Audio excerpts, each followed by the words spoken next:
Olá, meu nome é Hindenburg e no episódio de hoje vamos falar sobre um vídeo do Marcelo Viana, diretor do INPA, em que ele fala sobre o valor da matemática no Brasil e ele comete vários erros graves, né? Ele é um grande matemático, ele é uma pessoa muito inteligente, até onde eu consigo avaliar, ele é uma pessoa bem intencionada, me parece ser uma pessoa de bom caráter, me parece que é um grande cavalheiro, mas nesse caso específico, a abordagem que ele dá ao assunto é bastante distorcida, a tese que ele defende é incorreta e tem vários pontos nos quais ele comete erros pontuais, que eu vou comentar mais adiante, e vou começar analisando os erros mais graves, que a tese central que ele defende já é problemática.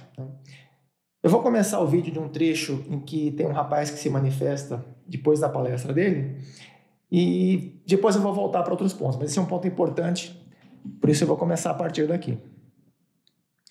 É mais ou menos 1 minuto e 15, 45 mais ou menos. 1 minuto e 15, 50 eu acho. Mais ou menos por aqui. Um pouco antes daqui. Então, primeiro, obrigado, sempre é mágico ver essas palestras, tudo. E eu queria falar uma coisa que, assim, eu tô na graduação, então, pelo que você mostra aí, assim, não dá para negar, óbvio, é meio triste falar isso, mas eu me sinto muito atraído a sair do país por causa do que você mostrou. Eu não me sinto tão representado aqui, tão respeitado. E assim, por exemplo, eu sou de Recife. Eu vim para São Paulo para estudar.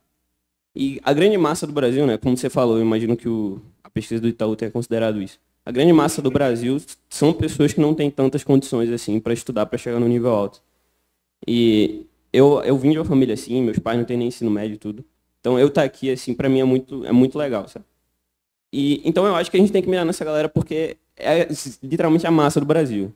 Só que para isso a gente precisa de apoio, precisa de que nem o Empatec está fazendo, que eu acho muito legal, né, que é dar as bolsas e tudo. Só que como que a gente faz isso para uma massa que é tão grande assim? Parece que é meio tipo pedir demais, sabe? Você tem que botar muito recurso para muita coisa. E aí eu me sinto atraído a sair do Brasil porque eu sinto que eles conseguem fazer isso. Eu tenho um amigo, por exemplo, da graduação, que ele está indo para um evento em Heidelberg, na Alemanha, e eles pagaram tudo para ele, passagem, tudo assim, e ele nem pediu dinheiro, sabe? Sim, eu sei que é demais, eu sei que a grande massa são pessoas como eu e tudo, mas como é que a gente vai fazer para colocar esse pessoal na graduação, no ensino superior, sem querer sair do Brasil, onde eles têm mais oportunidade, para ficar aqui? Desculpa, seu nome? Yuri. Eu vou te contar uma historinha. 5 anos atrás eu fui convidado para dar uma palestra na Unesco em Paris. Era um dia dedicado ao desenvolvimento da matemática e matemática do desenvolvimento. E eles quiseram ter um case de um país em que a matemática tinha tido um desenvolvimento fora do comum e escolheram o Brasil e me pediram para fazer essa palestra. E o colega francês que me apresentou antes comentou sobre por que a matemática brasileira teve esse desenvolvimento.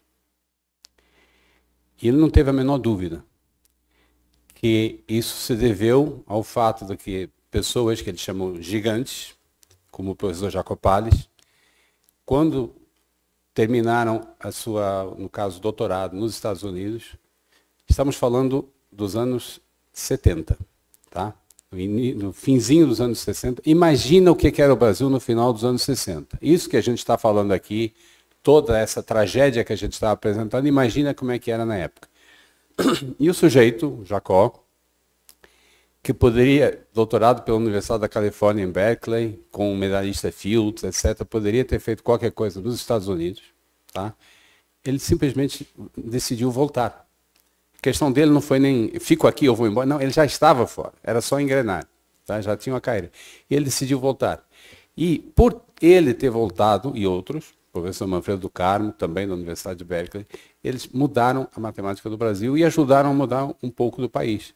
Se nós hoje temos pós-graduação na área e outras áreas vizinhas no país inteiro, isso se deveu ao fato de que esses gigantes voltaram, tá? O que cada um faz, ficar no país ou sair, é uma decisão pessoal e é respeitada de qualquer modo.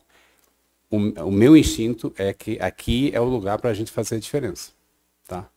Então, tudo bem. Tem aqueles, inclusive amigos meus, que optaram por jogar a toalha, não aguento mais, chutar o pau da barraca e ir embora. Mas isso nunca vai ser o meu instinto e nunca vai ser o meu conselho. É uma decisão muito pessoal e profundamente respeitável. É importante a gente colocar as coisas em contexto. Quando eu me formei com o doutorado, pouco depois, foi lançado o primeiro edital de projetos de pesquisa do CNPq. A ideia de que o CNPq daria projetos para apoiar a pesquisa foi inventada nesse momento. Tá? Hoje a gente reclama de que não tem dinheiro suficiente, e é verdade, não tem mesmo. Mas o buraco já foi muito mais embaixo. Então vamos colocar a crise nesse contexto, porque a tentação de chutar o pau da barraca e ir embora sempre existiu. Houve aqueles que foram e houve aqueles que ficaram e fizeram a diferença. Esse é o meu instinto pessoal. Eu sou... Bom, eu vou voltar aqui um pouco. Essa aqui ela parece muito a esposa do Ernest von Hamburger, né, que é professor de física na USP, mas não deve ser porque a esposa dele já deve estar com 90 anos, né? Essa senhora não parece ter, talvez ela tenha uns 45, 50, não sei dizer a idade dela, mas com certeza não é, mas ela se parece muito, talvez seja a filha, né? Irmã mais nova, não sei. Mas aqui voltando vou voltar para o começo, né? Deixar nessa imagem aqui enquanto eu falo. O rapaz, ele expõe um problema, o Yuri, né? O Yuri expõe um problema real e o Marcelo conta uma historinha, né? A historinha do Marcelo me parece muito bem intencionada, mas tem vários problemas graves aí. O rapaz, ele comenta que ele é de uma família sem muitos recursos, que ele é do Nordeste, né? Está em São Paulo estudando, e ele comenta que ele não é valorizado, ele não é respeitado no Brasil, e é um fato, né? Não é só ele, as pessoas em geral que trabalham com ciência, com matemática, com produção intelectual no Brasil, não são nem valorizadas nem respeitadas, são discriminadas, inclusive, sofrem bullying, né? São massacradas por uma sociedade estúpida e que persegue as pessoas que produzem.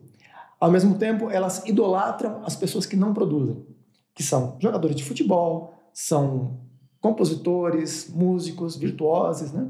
Que não estão produzindo nada concreto.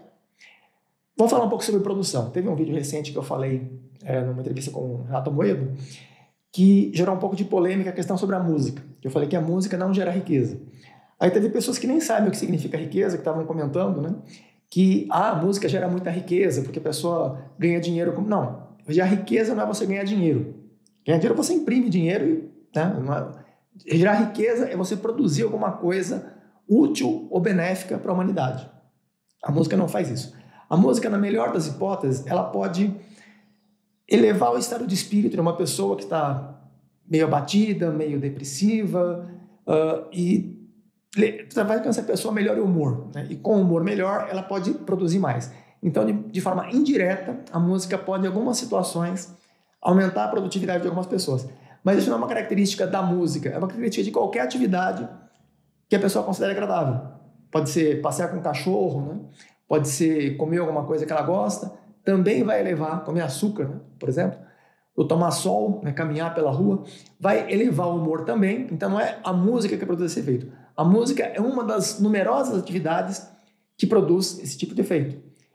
É diferente, por exemplo, da medicina, né? A medicina resolve problemas reais, melhora a qualidade de saúde das pessoas de maneira concreta e não tem uma outra atividade que substitua a medicina nessa função. Então, a medicina realmente, se você sofre uma fratura no braço, você tem que receber um tratamento adequado de acordo com a medicina. E não, sei lá, passear com um cachorro, né, ou tomar um suco. Isso não vai resolver a sua fratura. Então, a medicina tem uma função que gera benefícios para a humanidade. A música não tem essa característica.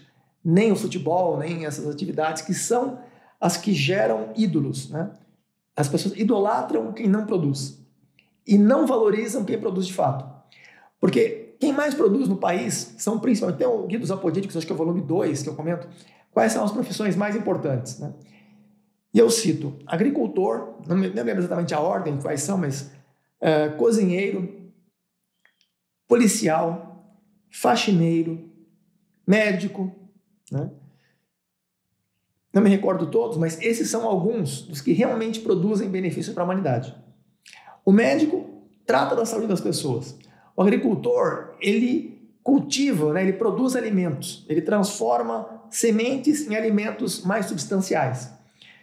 O cozinheiro também, né? Ele pega alimento que está com menos propriedades adequadas para consumo e transforma em algo mais, não necessariamente mais nutritivo, mas ele esteriliza, né, um alimento que poderia conter agentes patógenos e ele elimina com o cozimento, né, com algum processo, e melhora a mastigação, melhora a digestão, né? Então o cozinheiro tem um processo útil também. O lixeiro, ele promove a higienização do ambiente, né? Ele recolhe dejetos de uma certa localidade e transporta para uma região afastada da população. Então ele tira do meio que está densamente povoado e leva para uma região menos densamente povoada. Então, o lixeiro tem um papel importante. O policial, ele mantém a estabilidade do ambiente, ele evita conflitos, guerras, né? Evita furtos, evita estupros, violência de um modo geral. Então, esses agentes, né, esses profissionais, eles promovem um bem real para a população. O professor também, né, promove, desde que ele atue corretamente, é claro, tem professor que, na verdade, em vez de ele ensinar, ele vai doutrinar, né, a criança ou adolescente e levar para uma ideologia que ele gostaria e que nem sempre é a melhor, né? Na verdade, na maioria das vezes não é a melhor.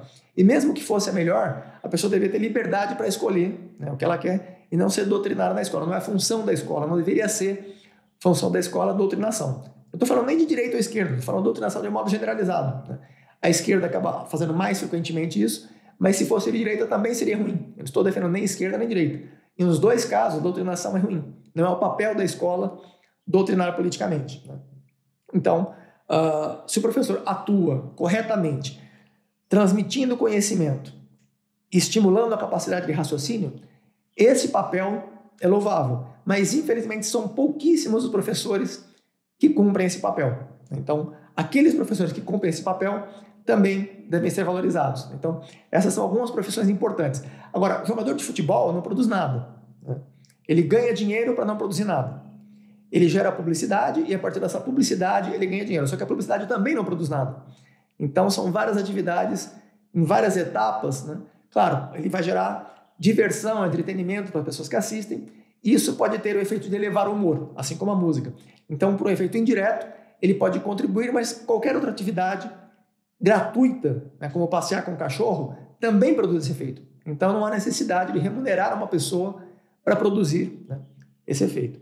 Então, é mais um vício, né, que a pessoa tem de achar que o futebol, a música vão proporcionar prazer. O xadrez, por exemplo. O xadrez é uma atividade também, é um vício. Eu gosto de xadrez, gosto de música, não gosto muito de futebol, mas independentemente de gostar ou não, tem um artigo, por exemplo, que eu comento sobre o mercado financeiro, que eu deixo muito claro que o mercado financeiro é inútil, né? É minha atividade, a minha atividade principal, eu ganho a vida com o mercado financeiro, entretanto, eu reconheço que não é uma atividade útil, não produz nada, simplesmente movimenta dinheiro das mãos de uma pessoa para outra, né? Movimento das mãos das pessoas que não sabem aplicar para aquelas que aplicam melhor. Então é simplesmente uma movimentação, né, de recursos das mãos de umas pessoas para outras, né? Mas não produz nada. É diferente da agricultura, que realmente produz. Não é uma produção ex nihilo, né, uma transformação, na verdade, mas ainda assim é uma forma de valorização, né, uma semente se transformar numa fruta ou num legume, né, é uma valorização daquele produto. A semente valia menos do que o produto que é gerado a partir do cultivo, né? Então, essas são algumas atividades que realmente produzem. Então, quando eu falo que a música não produz, é nesse sentido. E o próprio Amoedo ficou discutindo um pouco, né, depois acabando saindo do assunto sem que eu pudesse concluir a minha opinião sobre esse assunto, e depois outras pessoas comentaram também a esse respeito, e aparentemente algumas não pensam, né, em riqueza como uma produção real. Para as pessoas, dinheiro é riqueza. Dinheiro não é riqueza, né? Dinheiro é um bem fiduciário, é um bem que você acredita que vale alguma coisa, mas ele não tem um valor real, né? Ele tem um valor. Aí na questão, os economistas eles não gostam do valor do termo valor intrínseco, mas também existe valor intrínseco, sim, né? E tem um texto que eu trato desse assunto, não vou ficar repetindo aqui. Mas sim, existe valor intrínseco, que é distinto de um valor fiduciário ou de um valor imaginário, né? Um valor que só existe porque as pessoas acreditam que ele existe. Existem valores que são independentemente das pessoas acreditarem. Por exemplo, o ouro, por exemplo, a soja, por exemplo, boi gordo. Né? Boi gordo tem um valor intrínseco. Você pode usar como alimento. Né? O ouro pode ser usado para várias finalidades, não só ouro, mas outros metais. Né? Então, existem produtos, o trigo, né? Tem vários produtos que têm um valor intrínseco e tem produtos que não têm. Né? O do dólar, por exemplo. O dólar é uma cédula. O valor intrínseco do dólar é o valor intrínseco daquela cédula, daquela tinta que tem na cédula, do papel. Né? Aquele é o valor intrínseco da cédula de $1 ou da moeda de $1. Mas o dólar pode ter um valor maior porque é de metal. Né? Então, esse é o valor intrínseco daquela estrutura. E tem o valor fiduciário, que é um valor que depende da crença de muitas pessoas que compartilham, né, aquela crença de que aquela cédula pode ser trocada por uma certa quantidade de produtos, ou de serviços, ou de bens. Né? Então, o valor real daquela estrutura não é aquele que as pessoas acreditam. O que as pessoas acreditam, isso veio ao longo da história, desde os fenícios, né, que começaram com as moedas. Os romanos, quando eles tinham, por exemplo, as moedas romanas, elas eram feitas de ouro e tinha uma quantidade de ouro ou de prata correspondente ao valor intrínseco do ouro ou da prata presentes naquela moeda. Então, se uma moeda tinha, sei lá, 20 gramas, 10 gramas de ouro, então ela custava o equivalente a 10 ou 20 gramas de ouro. Depois é que passaram a raspar, né, a moeda, cortar as bordas dessas moedas para roubar uma parte, e a moeda que sobrava tinha uma quantidade menor de ouro do que o original. Então, isso foi exigindo outros métodos, né, de substituição de dinheiro fiduciário por esse que inicialmente tinha um valor intrínseco e posteriormente passou a não ter. Ao longo da história houve essa mudança, em parte por esse motivo. Bom, com relação a atividades úteis, né? A matemática, por exemplo. A matemática pura, ela não produz bens, ela não produz. A longuíssimo prazo, em alguns casos, ela pode produzir. Desde que as entidades que ela trate não sejam excessivamente abstratas e não tenham correspondência, não tenham mapeamento equivalente no mundo físico. Se puder ter esse tipo de mapeamento, então ela pode gerar benefício no futuro, ainda que ela seja não aplicável no momento em que ela é criada. Algumas levam centenas de anos, algumas levam milênios, né, para que tenham aplicação. Outras têm aplicação quase imediata, em questão de poucas décadas, né? E outras não têm aplicação nunca. E outras já são criadas para resolver um problema real.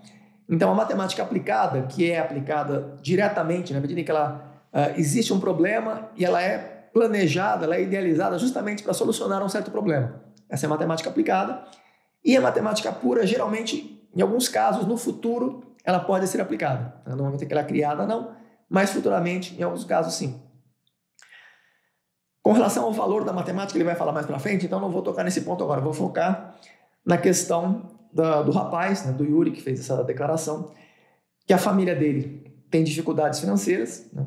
A minha também tinha, e a grande maioria das pessoas, não só com altas habilidades, mas de todos os níveis intelectuais, vivem com dificuldade no Brasil. E algumas pessoas que foram para o exterior, ele citou o Jacob Palles, né? Mas tem outros, né?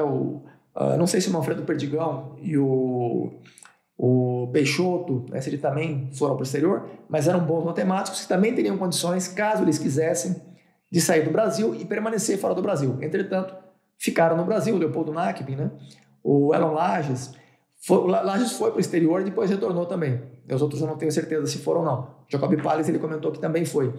Então, são pessoas que saíram do Brasil e retornaram, alguns não chegaram a sair, mas esses que não foram para o exterior, eles tinham um padrão de vida bastante confortável que permitia que eles ficassem no Brasil sem passar dificuldades, sem que eles assistissem a mãe deles passar dificuldades, sem que ela fosse assediada no trabalho, sem que o pai dele passasse fome, sem que o avô dele morresse com doenças, sem receber um tratamento adequado, né? Então, eles tinham um padrão de vida que permitia que eles ficassem no Brasil com dignidade. Não viviam com opulência, não eram nem respeitados nem valorizados, como deveriam, na proporção que deveriam, mas, pelo menos, né, eles optaram por se sacrificar, mas é um sacrifício moderado, né? Um sacrifício em que eles sacrificaram uma carreira, mas não sacrificaram uma qualidade de vida, como seria o caso do Yuri, né? Se ele saísse do Brasil, ele teria um padrão de vida muito melhor, um reconhecimento muito maior, né? Seria valorizado muito mais em qualquer Big Tech que ele for trabalhar, ele vai ser muito mais valorizado, ou em qualquer universidade que ele for fazer pesquisa, ele vai ser muito mais valorizado do que aqui no Brasil. Além de ter perspectivas muito maiores de produção intelectual, porque ele vai viver num ambiente, numa atmosfera que estimula a produção intelectual. No Brasil não existe isso, com exceção do INPA. O INPA realmente é um ambiente diferenciado. Mas em todas as outras universidades, ele não tem um estímulo à produção intelectual. Ele tem um estímulo à memorização e repetição de informação, escrever artigos feijão com arroz, né, para receber as bolsas com prazo para escrever esses artigos. Então, é bizarro o que se faz no Brasil. E o Marcelo Viana, está incentivando esse garoto a ficar no Brasil numa situação totalmente ruim para ele, totalmente nociva para ele. Que ele se sacrifique por um país que não valoriza ele, por um governo que não valoriza ele, por empresas que não valorizam ele, em vez de incentivar essas empresas e o governo a oferecerem condições justas para que eles permaneçam no Brasil. Então, esse discurso do Marcelo é totalmente injusto, né? É incorreto. Ele tinha que focar nas empresas e no governo em direcionarem recursos para as crianças e jovens mais talentosos para que eles tivessem um incentivo para permanecer no Brasil. Que foi praticamente o que o rapaz falou, né? Com outras palavras, mas é basicamente isso. E o Marcelo levou para o discursinho barato, né? Mas você tem que se sacrificar porque os gigantes, os heróis que ficaram... Sim, de fato, acho que foram realmente heróis. Sacrificaram menos do que ele está solicitando que esse rapaz sacrifique, mas sacrificaram também. O Elon Lages, por exemplo, ele estava em 1958, ele já ampliou a noção de espaço topológico com uma ferramenta matemática, com um avanço na matemática que quase ninguém sabe hoje, né? Que é sobre a teoria dos espectros. Pouquíssimos matemáticos sequer sabem que existe. Estava muito à frente do tempo dele e está à frente até do nosso tempo atual, que trata de dimensões negativas, estruturas algébricas, né? Estruturas geométricas, né? Geometria algébrica no caso, estruturas geométricas ou topológicas que tenham dimensões negativas, né? A dimensão de Lebesgue a dimensão de Haldorf, né, dessas estruturas é negativa. E mesmo assim, ele conseguiu dar uma abordagem formal, né, formalizar uma teoria que trata dos espectros. Então, foi um avanço extremamente interessante. Não recebeu ainda o devido valor, talvez nas próximas décadas seja mais reconhecido, mas por enquanto ele não teve um reconhecimento adequado, né? Mas o Elon Lages é autor de uma inovação extremamente original. E ele voltou para o Brasil principalmente para produzir livros didáticos e para contribuir com as novas gerações. Então ele é reconhecido principalmente como autor de livros didáticos, mas ele é muito mais do que isso. Ele é um exímio matemático, um dos maiores matemáticos do mundo, mas que sacrificou a carreira como matemático para atuar como educador. Então passaram pelas mãos dele o Nicolau Saldanha, o Gugu, né? O Fernando Godard, vários grandes matemáticos. O Nicolau Saldanha, por exemplo, foi campeão da Olimpíada Brasileira da Matemática em 1979, porque o Elon Lages trouxe para o Brasil a Olimpíada da Matemática, que existia desde 1959, né, mas não era disputada no Brasil. Então, graças ao Elon Lages, que foi descoberto o Nicolau Saldanha, depois de que em 84 foi o Gugu, e posteriormente outros, né, matemáticos, que acabaram elevando o nível da matemática no Brasil. Quando o INPA foi fundado em 1952, o Brasil não estava nem no grupo 1 da matemática. Ele entrou no grupo 1 em 1954, né? Que era o grupo mais baixo, o nível mais baixo que tinha mundial de matemática era o grupo 1. O Brasil não estava nem sequer no grupo 1. Ele entrou em 1954 no grupo 1 e foi progressivamente subindo até chegar no grupo 5, que é o grupo mais alto, né? Tem apenas 11 países no mundo que estão no grupo 5. E o Brasil só conseguiu isso por dois motivos principais. Primeiro, porque houve um foco na prospecção de talentos. E esse é um dos pontos muito importantes quando ele fala do Empatec, depois eu vou chegar no Empatec e vou comentar melhor sobre essa parte, que em 1949 foi fundado o CBPF, em 1952 foi fundado o INPA. O CBPF seguiu o caminho de comprar equipamentos, construir prédios, né, direcionar a verba para essas finalidades, enquanto o INPA focou na prospecção de talentos, né, e o estímulo à produção intelectual e orientação desses talentos. Como resultado, o CBPF continua aproximadamente no mesmo nível em comparação ao resto do mundo, né? O CBPF, em 1949, em comparação ao resto do mundo, não subiu nada de lá para cá. Subiu, obviamente, o resto do mundo evoluiu e o Brasil subiu junto com o resto do mundo. Mas, comparativamente ao nível médio mundial, o Brasil não teve um progresso de 1949 para cá. Enquanto o INPA, sim. O INPA de 1952 até 2015, mais ou menos, subiu. Estava fora do grupo 1 Em 54 entrou para o grupo 1 e foi progressivamente galgando os níveis mais altos até chegar ao grupo 5. Por quê? Porque o foco do INPA foi prospecção de talentos. Antes mesmo de haver as Olimpíadas da Matemática, eles publicavam em jornais, recortes de jornais, eles publicavam problemas, né, de matemática, que eram desafios intelectuais, principalmente, não eram de conhecimento matemático, eram problemas de raciocínio, principalmente usando matemática, usando lógica e usando matemática. Então, por meio desses problemas, mesmo antes de haver as Olimpíadas Brasileiras da Matemática, eles já faziam uma prospecção seguindo, né, essa metodologia. E, posteriormente, teve uma abrangência maior graças às Olimpíadas da Matemática. Então, esses caminhos diferentes mostraram claramente, né, o que funciona, no caso do INPA, e o que não funciona, no caso do CBPF. O CBPF comprou equipamentos e colocou esses equipamentos nas mãos de pessoas que não sabiam, né, não eram as mais qualificadas para usar esses equipamentos. César Lattes, Marcelo Demme, Oscar Sala, né, José Leite Lopes, Mário Chamber, eram pessoas inteligentes, todos eles eram pessoas inteligentes, mas não tão inteligentes quanto o que seria necessário para que eles pudessem produzir inovações de alto nível, né? Então, eles estavam no patamar de 1 em 1000, né, nível intelectual de 1 em 1000 a 1 em 10.000, que seria 150, 160 de QI mais ou menos, e o necessário seria 190, 200. Né?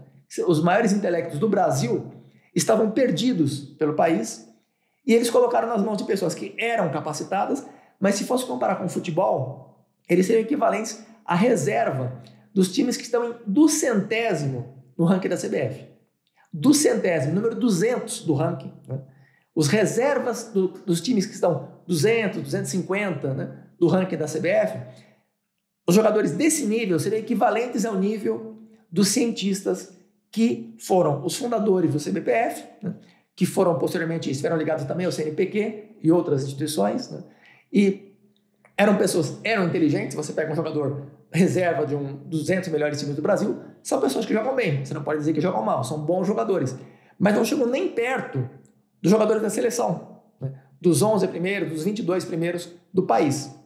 Então, em vez de eles procurarem identificar quem são esses 22 melhores do país, eles compraram recursos e colocaram nas mãos daqueles que não eram os melhores, que eram bons, eram capacitados, competentes, mas não chegavam nem perto de seus melhores. É como se você comprasse boas chuteiras, comprasse boas tornozeleiras, bons calções, boas camisetas e colocasse nas mãos de jogadores que são, né, reservas do 200º do ranking da CBPF, da CBF, em vez de identificar quem são os Pelés, os Rivelinos, os Garrinchas, né? Quem são realmente os grandes jogadores que não precisam nem de chuteira, eles jogam até descalço. Ronaldinho Gaúcho comentou que quando ele era criança ele jogava descalço, né?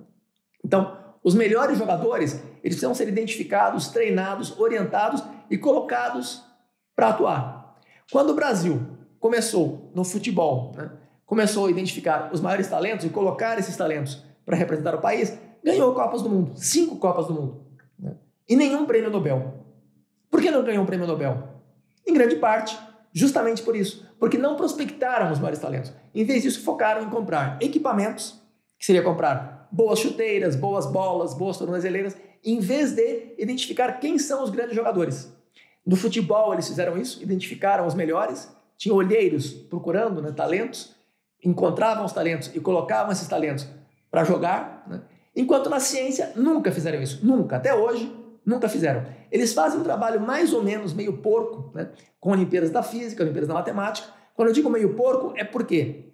Porque eles oferecem uma premiação ridícula, oferecem uma orientação bizarra. A orientação, na verdade, é até realmente boa, mas o apoio financeiro que eles oferecem é ridículo, né? O Neymar, ele ganha aproximadamente 400 milhões por ano. 400 milhões por ano. Ele ganha 1 milhão por dia, mais de 1 milhão por dia, o Neymar. E quanto ganha o melhor matemático do Brasil? 15 mil por mês, 20 mil por mês, né? Então é completamente ridícula a verba destinada às pessoas que produzem conhecimento, que produzem avanços, produzem progressos para a humanidade, é ridículo. E, além disso, né, tem essa diferença. O INPA, né, seguiu o caminho de produção intelectual, de identificar os maiores talentos. O CBPF seguiu o caminho de comprar equipamentos e construir prédios. Beleza. O CBPF não cresceu nada de lá para cá, enquanto o INPA, né, se transformou num motivo de respeito, né, e projeção do Brasil no exterior.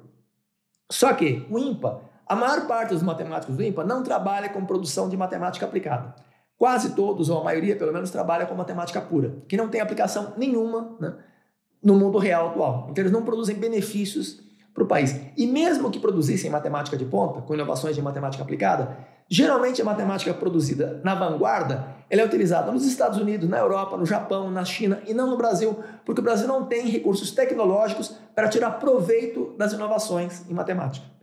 Então, mesmo que o Brasil produzisse matemática de alto nível, matemática aplicada, teria pouquíssimas aplicações dentro do Brasil, não geraria benefícios para o Brasil. E aí nós chegamos no ponto que o Marcelo fala que a matemática ela é muito valiosa para o Brasil. Na verdade não é, a matemática não tem quase valor nenhum para o Brasil. O que tem valor para o Brasil são as pessoas inteligentes que produzem, usando matemática, usando ciência, usando publicidade, usando história, usando geografia, usando política. As pessoas inteligentes que realmente produzem benefícios para o país, e não a matemática. A matemática é como se fosse uma caixa de ferramentas, né? Tem várias ferramentas. Você tem um martelo, tem um alicate. Aquele alicate, se você coloca o alicate ou o martelo nas mãos de um canguru, né, de um lagarto, ele não vai fazer nada com aquilo. O alicate e o martelo não produzem benefícios em si. Eles só vão produzir alguma coisa se forem colocados nas mãos de pessoas habilidosas, competentes, que saibam usar aquelas ferramentas e que tenham a intenção de usar aquelas ferramentas de forma produtiva. Então, se você coloca os alicates, os martelos, as ferramentas de modo geral, nas mãos de carpinteiros, de pedreiros, de pessoas que saibam como usar aquilo, que façam aquilo de forma habilidosa e que tenham a intenção de usar aquilo de forma construtiva, aí sim vai gerar benefícios não pelo fato das ferramentas, e sim pela habilidade das pessoas de usar aquelas ferramentas ou quaisquer outras ferramentas. Mesmo que a pessoa, um bom carpinteiro, mesmo que ele não tenha as ferramentas necessárias, ele pode improvisar com outros recursos ferramentas adaptadas que funcionem também. Então, as ferramentas em si elas não são o principal, e sim as pessoas que usam essas ferramentas. E a mesma coisa com a matemática. A matemática ela é uma caixa de ferramentas com muitas ferramentas, amplamente diversificada, que podem instrumentalizar as pessoas competentes para produzir alguma coisa. Então é necessário que identifique quem são as pessoas que vão produzir de fato e colocar nas mãos dessas pessoas não só a matemática, todas as ferramentas úteis, né? Todas, não é só, além da matemática você tem muitas ciências diferentes, inclusive biológicas, química, física, engenharia, que não é propriamente uma ciência, mas pode ser interpretada também como se fosse, uma grande variedade de outras, né? Ciências sociais, ciências psicológicas, tem uma grande variedade de recursos que podem e devem ser colocados nas mãos das pessoas inteligentes e essas pessoas é que vão produzir. Não é a matemática. A matemática não gera lucro nenhum. A matemática é totalmente inerte. A matemática é como uma ferramenta, uma caixa de ferramentas, né, uma linguagem, que ela pode ser usada ou não para produção, dependendo de a quem a matemática é entregue. Então, se você coloca, por exemplo, sei lá, matemática de ponta nas mãos de gorilas, não vão fazer nada. O mesmo que você coloca nas mãos de pessoas, a média das pessoas da população não vão produzir nada, não vão nem entender a matemática. Mesmo que nem precisa ser matemática de ponta, matemática de ensino médio. Você coloca matemática de ensino médio para a média da população, 95% da população não vai entender a maior parte do conteúdo do ensino médio. Então é totalmente inútil, né, você investir em matemática nesse contexto. Em outros contextos, investir em matemática para aplicações em produção original faz sentido desde que essa matemática seja colocada nas mãos das pessoas mais habilidosas. E isso o INPE está fazendo, mas de maneira incorreta. Pelo INPATEC, ele vai selecionar 100 jovens, adolescentes e crianças que têm um talento extraordinário para matemática, né? São os 80% com melhores classificações em Olimpíadas da Matemática e 20% por outros critérios, inclusive Enem, né, e outras classificações acadêmicas, outros critérios acadêmicos de alto desempenho. E vão colocar essas crianças nesse INPATEC. A ideia do INPATEC poderia ser excelente, entretanto, ela deixa muito a desejar por vários aspectos. O primeiro ponto primeiro, não precisa de uma estrutura para o INPATEC. As crianças poderiam fazer ou em casa, né, não precisaria gastar, porque eles estão gastando 158 milhões. Né? Tem várias fontes diferentes que citam 60 milhões, 100 milhões e 158 milhões. Eu acredito que essas diferenças de informação sejam pelo seguinte: eles começaram aplicando 60 milhões, atualmente está em cerca de 100 milhões e o objetivo é chegar a 158 milhões quando será concluído o projeto. Então, acho que esse é o motivo, eu não tenho certeza se é isso, né? Mas independente de qualquer coisa, é cerca de 100 milhões, né, de investimentos para atender 100 crianças. Dá 1 milhão por criança. E essas crianças vão receber R$500 por mês. Quer dizer, eles gastam 1 milhão com uma estrutura totalmente desnecessária. Não existe nenhuma justificativa racional para uma estrutura que vai custar 100 milhões. E eles vão dar um salário de miséria de R$500 para essas crianças. Eles dão R$1.290 de auxílio alimentação. Eles dão uma moradia, né? Eles ficam alojados sem custo com hospedagem. E vão ter R$500 livres. Quer dizer, R$500, enquanto o jogador de futebol ganha 1 milhão por dia. 1 milhão por dia, e essas crianças ganham R$500 por mês. Totalmente ridículo. Um flanelinha que limpa carro no farol, que limpa o para-brisa do carro no farol, ganha cerca de R$1.000 a R$3.000 por mês. Um flanelinha de farol. Aquelas pessoas que fazem catam papelão e latinhas, né, aqueles carregadores de saco ou de carrinho que carregam ou papel, ou papelão, ou latinha, ou tudo misturado, eles ganham mais ou menos de R$800 a R$2.500 por mês. 800 a 2.500 catando papelão na rua. E aí ele vai oferecer R$500 por mês para 100 crianças com o maior talento para matemática do país. Olha o absurdo, o quanto é ofensivo isso, né? E ainda ele pede para o garoto, né? Ele pede para o garoto para ele não ir para o exterior. Não, fique aqui, se sacrifique aqui, né? Fique aqui ganhando menos do que um catador de papel, né? Fique aqui, sacrifique para ficar aqui por um país que não te valoriza, por um povo que não te valoriza, por políticos que não te valorizam, por empresários que não te valorizam. Fique aqui se sacrificando, né? Olha o discurso do Marcelo. Totalmente injusto, totalmente iníquo, totalmente inadequado. Totalmente inadequado. O Marcelo pode ser uma pessoa boa, mas nesse ponto específico ele está totalmente errado. Não faz o menor sentido essa conversinha fiada. Vem se sacrificar por esse país que só explora as pessoas que produzem e enfia dinheiro em quem não produz nada. Enfia volumes gigantescos, quantidades vultosas de dinheiro em quem não produz nada e suga o sangue e quer que se sacrifique aqueles que mais produzem conhecimento no país. Então não faz o menor sentido esse discurso do Marcelo. Esse é um dos pontos, né?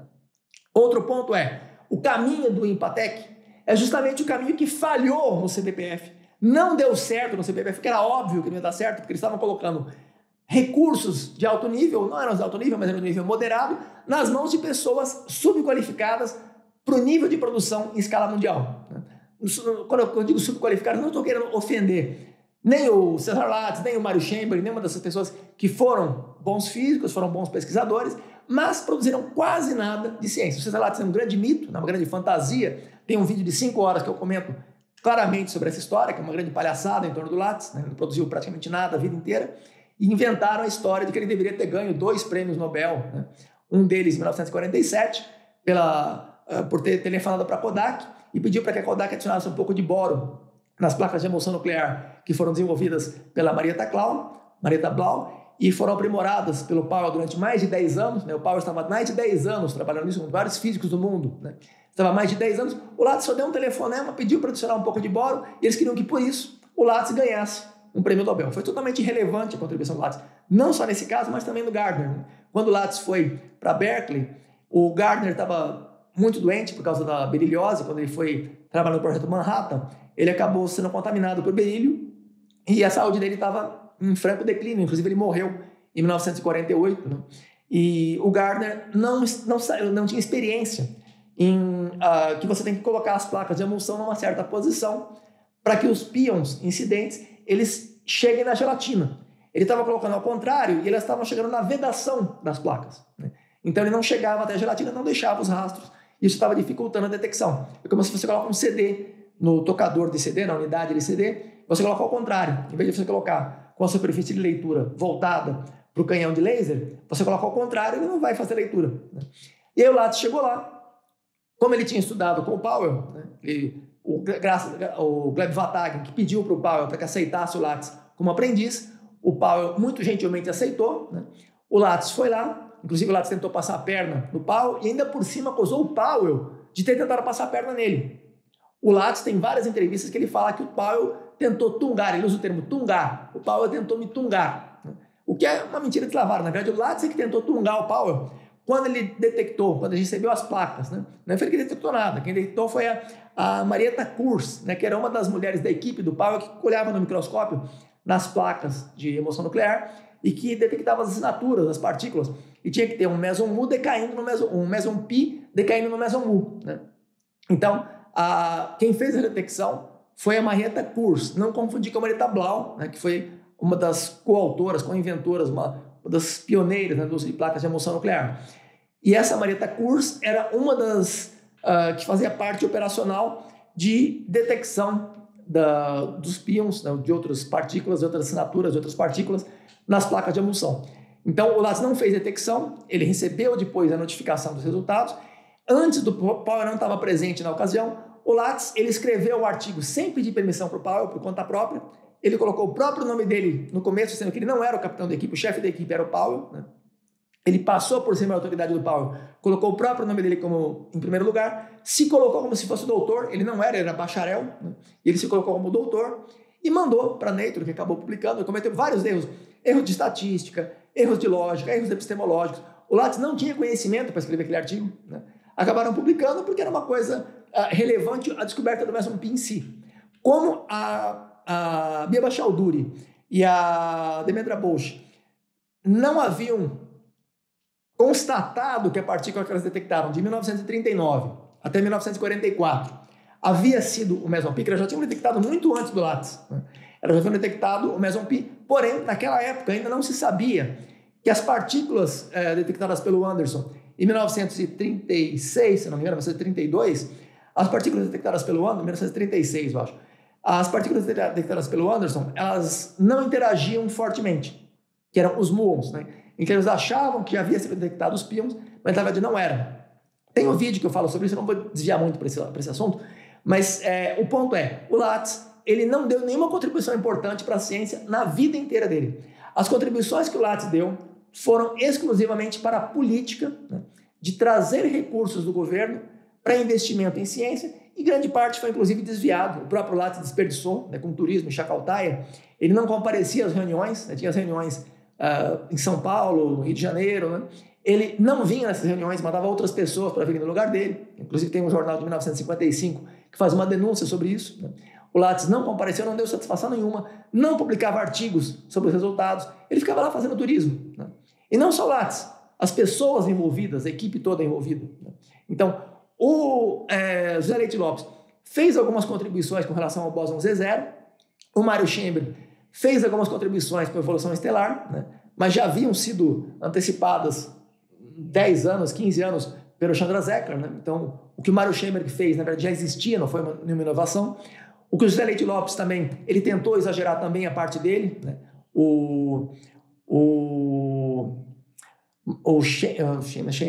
Stephen Weinberg e o Salam, né, que ganharam o Nobel de 1979, eles foram os reais responsáveis pelos bósons W+, W-, Z0, né, as partículas responsáveis pela força nuclear fraca, e a unificação das forças eletromagnética e nuclear fraca.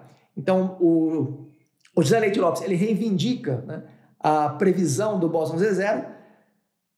Eu não conheço profundamente o caso, mas sabendo dos casos, especialmente do César Lattes, e sabendo da quanto eles exageraram, distorceram a história do César Lattes, e todos eles estão envolvidos, né? Então era muito claro que eles queriam forçar um resultado artificial, um resultado publicitário, para tentar... Eles sabiam que não iam ganhar prêmio científico fora do Brasil, porque a palhaçada ia ter descoberta. Mas dentro do Brasil, eles tentaram, né, de várias maneiras, para conseguir verba do governo, e conseguiram. No Brasil, eles conseguiram de fato. Não foram só eles, tentaram também em Berkeley. Eu não me recordo o nome das pessoas, em Berkeley, em Princeton, né? Eles inventaram até uma bomba mesônica, né, como se fosse uma forma de gerar muito mais energia do que a bomba. Já tinha bomba atômica, já tinha bomba nuclear, e eles falavam em bomba mesônica para conseguir verba do governo dos Estados Unidos. Porque quando eu falava que era para fins militares, era muito mais fácil conseguir verba do que para outras finalidades. Então, conseguiram principalmente com esse discurso, né? Então, o César Lattes, no Brasil, ele não usou esse discurso militar, mas usou, né, também a conversa de que ele era um candidato ao Nobel. Então, de fato, ele teve 7 indicações para o Nobel, só que foram quase todas indicações políticas, né? Foram por contatos, pessoas que faziam parte do círculo de amizade das pessoas, do Marcelo Demme, José Leite Lopes principalmente, né? Mário Schemberg. A partir desses contatos, eles conseguiram as indicações. Teve uma pessoa só, que era um químico, inclusive que ganhou o prêmio Nobel, que ele não compreendia bem o trabalho do Lattes, ele não sabia avaliar a relevância do que o Lattes havia feito, ele sabia que eles estavam tentando, né, promover a ciência no Brasil, então, para tentar ajudar, né, então ele meio que fez como uma tentativa de apoio, e não porque ele realmente acreditasse que o Lattes deveria receber um prêmio Nobel. Ele indicou 2 vezes o Lattes, acho que Radzika, não me recordo exatamente o nome dele, mas é um químico, um bom químico, que ganhou o Nobel, inclusive. E ele indicou, né, o Lattes 2 vezes. E outras pessoas, 5 outras pessoas, que faziam parte do círculo de amizades, inclusive alguns trabalharam no CBPF, alguns trabalharam em parceria com pessoas que eram do CBPF, então havia toda uma espécie de acordo em que eles faziam indicações mútuas, né? A primeira indicação foi do Gleb Vatagen, se não me engano, que foi professor do Lattes, né? Então, enfim, tem toda uma malandragem por trás dessa história, né? Mas o ponto central aí, quem tiver interesse em conhecer os detalhes dessa história, tem um vídeo de 5 horas que eu analiso detalhadamente a história do César Lattes e toda a palhaçada que foi construída em torno disso. Então, está no nosso canal e, para quem conhece a história da ciência, gosta de história da ciência, é altamente recomendável. Com relação a esse caso específico, né, do Empatec, o Empatec ele está seguindo o mesmo rumo que foi seguido pelo CBPF, que é construção de prédios, compra de equipamentos e decoração, né? A decoração do Empatec é toda bonita, toda colorida. Não é isso que as crianças precisam. Essas crianças e jovens, muitos deles têm avô doente, avó doente, a mãe que trabalha como doméstica, né? Ela sofre assédio no trabalho, passa por risco, sofre assédio no trem, no ônibus, no metrô, né? O pai está doente, o pai morreu, né? Então, essas famílias, né, essas crianças fazem parte de famílias que não é a decoração bonita do Empatec que vai melhorar a qualidade de vida dessas crianças. Esse 1 milhão por criança que foi gasto nesse prédio, poderia ser dado esse 1 milhão para comprar uma casa decente para essas crianças, para dar um salário de 20 mil, 50 mil reais mensais para essa família dessa criança, eles já iam conseguir razoavelmente viver bem melhor. Um juiz, teoricamente, um juiz ganha 39 mil reais por mês. Na prática, tem vários que ganham mais de 1 milhão, né? Só no estado de Rondônia, em 2022, foi feita uma denúncia que havia 46 juízes em Rondônia com salário acima de 1 milhão de reais. O teto salarial é 39 mil, o teto salarial teórico, né, de um juiz é 39 mil, mas na prática tem vários. Só no estado de Rondônia, 46 juízes ganhando mais de 1 milhão de reais por mês.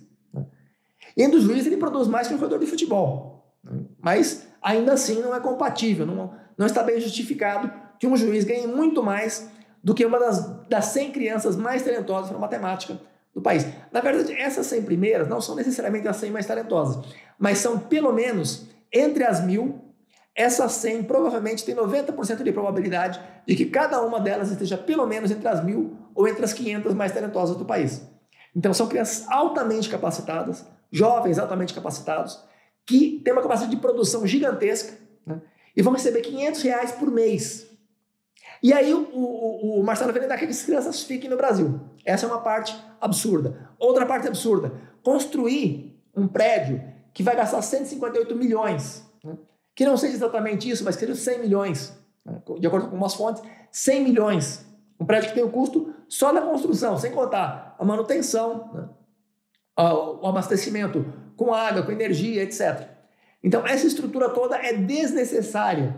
Essas crianças poderiam aprender à distância ou poderiam ocupar estruturas que já existem. No Brasil tem 63 universidades federais e mais algumas estaduais que são boas, a USP, a Unicamp, a Unesp, além do ITA, IME, né? Instituições que são de um bom nível e que têm uma estrutura que tem o total de cerca de 3.500 a 4.000 cursos de exatas, né, dessas instituições, que envolvem, de alguma forma, matemática.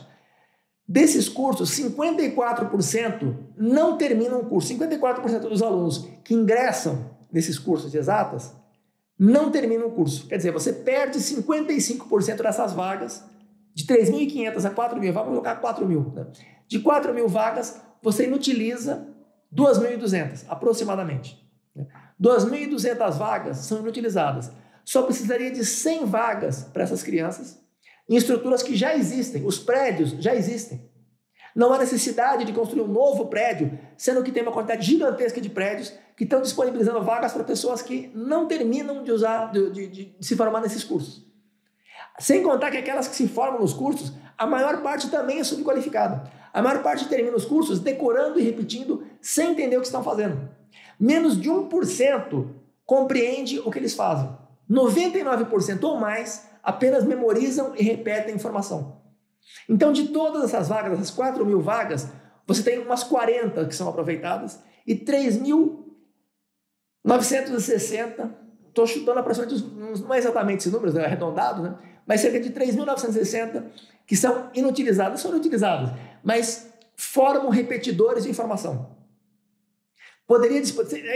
Esses repetidores eles têm alguma utilidade, eles desempenham algumas funções que não são totalmente inutilizadas. Mas aqueles que abandonam o curso também não são totalmente inutilizados, mas é um desperdício gigantesco de tempo do Estado, tempo dos professores, recurso do Estado, recurso do país, recurso das próprias pessoas, né? E no final elas não concluem os cursos. Mais da metade, 54%, não concluem os cursos. Dessas 54% representam cerca de 2.200 vagas. Em vez de dar essas 2.200 vagas, é só colocar essas 100 crianças que vão para o Empatec, poderiam ir para instituições que já existem, os prédios já existem, e esse 1 milhão dá para cada uma dessas crianças. 100 milhões para 100 crianças, você vai dar 1 milhão para cada criança.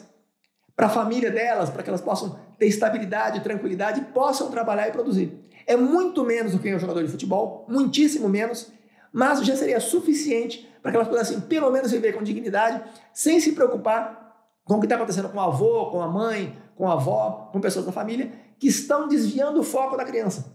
Se você coloca a criança para estudar, ela tem os problemas de matemática para ela trabalhar, teoremas e tal, ela vai ter que demonstrar alguma coisa, fazer algum trabalho original. E ela sabe que a mãe está sofrendo assédio no emprego. Ela sabe que o avô está morrendo numa cadeira de rodas lá e não tem um plano de saúde adequado. O que essa criança vai conseguir se concentrar se ela tem vários problemas familiares? Ou agressão familiar, violência doméstica. Tem vários problemas que essa criança enfrenta em casa. E como é que ela vai se concentrar para produzir inovação se ela não tem o mínimo de recursos? É ridículo esse negócio de pagar R$500 por mês para essas crianças. O mínimo decente para essas crianças seriam 100 mil a 1 milhão. O mínimo, de 100 mil a 1 milhão por mês para essas crianças. Mas, vamos colocar que não vai dar o mínimo. Vai dar pelo menos esses 1 milhão que foi gasto por criança para construir esse prédio, podia ser direcionado para cada uma das crianças. Em vez de 100 milhões num prédio, 100 milhões para 100 crianças, 1 milhão para cada. Já ia resolver muitíssimo mais. Ia ser absurdamente mais eficaz. Essas crianças iam produzir muito mais com esse dinheiro do que enfiar isso num prédio com uma decoração bonita para atrair turista. O próprio Marcelo Viana comenta que atraiu muitos turistas. Lógico, fez uma decoração bonita, fez um play center lá, fez um carnaval, né? Não é assim que se faz ciência, não é assim que se produz matemática, não é assim que se produz conhecimento. Conhecimento você tem que focar no que é relevante, né? E da maneira adequada. Então tem vários problemas gravíssimos, aí, vários. Estou citando alguns aqui até agora, depois eu vou analisar um pouquinho o vídeo, à medida que ele vai avançando eu vou comentando outros pontos, mas esses são 2 pontos muito importantes. A questão o direcionamento que está seguindo o INPA, que já foi testado com o CBPF, nem foi testado, foi na verdade uma ideia extremamente ruim, né? Já se sabia que não ia dar certo, ou deveriam saber, pelo menos se fossem sensatos, deveriam saber que não ia dar certo, e agora o INPA está seguindo o caminho de construir prédios e fazer decorações coloridas e comprar equipamentos. Não é isso que funciona. É prospecção de talentos. O INPA está fazendo a prospecção, está cumprindo essa parte da prospecção, mas não está oferecendo subsídios adequados para que essas crianças possam produzir. Você dá R$500 por mês para essas crianças, para algumas talvez funcione, mas para várias não vai funcionar. Para a grande maioria que vive em condições precárias, não vai funcionar tão bem quanto deveria. Claro, elas vão se esforçar, vão se sacrificar, muitos vão sair do Brasil e deveriam sair mesmo, porque o Brasil não merece essas crianças. O Brasil não merece que fiquem se sacrificando. Por que os políticos, por que os empresários não vão financiar e oferecer condições adequadas para essas crianças, em vez de deixar essas crianças se sacrificando para um país corrupto, um país de incompetentes e de canalhas? Está completamente errado. Esse discurso do Marcelo está totalmente equivocado. Pedir para o rapaz para que ele fique no Brasil, em vez de pedir para os políticos e para os empresários que financiem e ofereçam condições decentes para essas crianças. E muitos empresários fazem doações, só que são direcionadas de maneira inadequada. O Jorge Paulo Lemann, por exemplo, ele fez doações de 60 milhões, de 40 milhões para o INPA. Para onde foi esse dinheiro? Não sei, né? O INPA com certeza direcionou de forma adequada do ponto de vista científico e matemático, mas não adequada do ponto de vista educacional, de prospectar e oferecer subsídios para as crianças talentosas para produzirem em alto nível.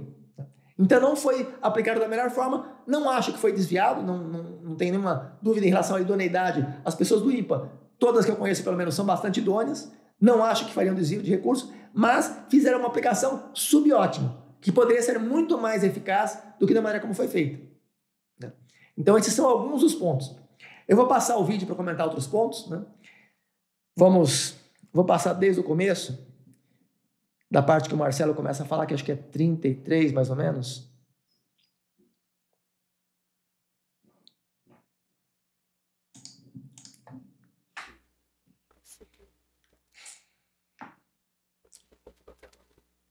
Bom dia, gente.